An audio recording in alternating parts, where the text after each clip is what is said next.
জাউরা বাজারে চিরজীবনের মতো জাউরা বাজার থেকে মদ উচ্ছেদ হইয়া গেল, তাড়ি উচ্ছেদ হইয়া গেল, জুয়া উচ্ছেদ হইয়া গেল, এবং মেয়েদের কিনা বেচা এখন পর্যন্ত বন্ধ হইয়া গেল।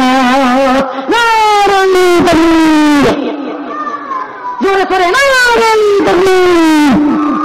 বন্ধুর প্রেমে আনন্দ সবে জানে না, প্রেম দিলাম কেউ প্রাণ বন্ধুরে দেখা পাবে না। বন্ধুর প্রেমে আনন্দ সবে জানে না, প্রেম দিলাম কেউ প্রাণ বন্ধুরে দেখা পাবে না। বুঝি প্রেম দিলাম কেউ প্রাণ বন্ধুরে দেখা পাবে না। মুসা নবী প্রেম করিল ওহে তুরে নূর দেখিল, মুসা নবী প্রেম করিল ওহে তুরে নূর দেখিল। নূর তাজল্লা নূর তাজল্লা পাহাড় জলে মুসা জলে না। প্রাণ বন্ধুরে দেখা পাবে না। বুঝি প্রেম দিলা প্রাণ বন্ধুরে দেখা পাবে না। ইব্রাহিম নবী ছিল বেটাকে কোরবানি দিল, ইব্রাহিম নবী ছিল বেটাকে কোরবানি দিল।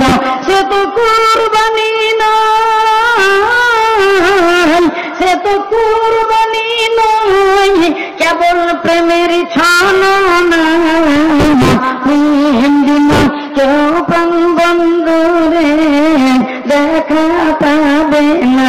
বুঝি প্রেম দিল কেউ প্রাণ বন্ধুরে দেখা পাবে না। বন্ধুর প্রেমে আনন্দ সবে জানে না, প্রেম দিল কেউ প্রাণ বন্ধুরে দেখা পাবে না। রাসূলুল্লাহ গুনামনি খোদার আশিক তিনি, রাসূলুল্লাহ গুনামনি খোদার আশিক তিনি। ওই মেরাজে পেলেন দিদার শুধুই প্রেমের ছলনা। প্রেম দিলা কেউ প্রাণ বন্ধুরে দেখা পাবে না। বুঝি প্রেম দিলা কেউ প্রাণ বন্ধুরে দেখা পাবে না।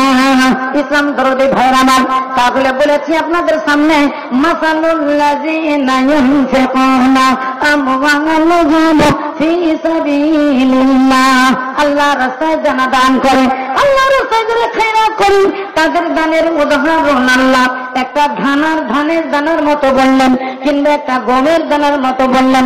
একটা ধান চারিয়ে দিলে একটা গাছ বেরিয়ে আসে, ওই গাছটাকে উঠিয়ে কোনো জায়গাতে পুড়িয়ে দিলে, পুঁতে দিলে একটা গাছ বেরিয়ে যায়, ওর পাশে দিয়ে অনেকগুলো গাছ বেরোতে লাগে, মোটা একটা ঝাড় হইয়া যায়। প্রত্যেক গাছের মাথায় একটা করে শীষ আছে। ওফি কুল্লি সুম্বুলাতিন মিয়াতু হাব্বা, আল্লাহু রাব্বুল আলামিন বলেন প্রত্যেক শীষে অন্তত 100 করে দানা হয়ে যায়। কোন কোন শীষে 200 দানা হয়, কোন কোন শীষে 300 দানা হইয়া যায়। ইসলাম দরদি ভাইরা আমার, এইভাবে একটা ধান হতে হাজার হাজার ধান হইয়া যায়। অনুরূপ আল্লাহ বলেছেন, আমার বান্দারা যারা আমার রাস্তায় দান করে, আমার রাস্তায় যারা খেয়রাত করে, তাদের দানকে আমি বাড়াতে থাকি। বাড়াতে বাড়াতে বাড়াতে বাড়াতে আমি নেকির পাহাড় বানিয়ে দিই। ইসলাম দরদি ভাইরা আমার, তাকলিম মাদ্রাসা হলো আপনার দ্বীনি প্রতিষ্ঠান। মাদ্রাসা হলো আমাদের মুসলমানদের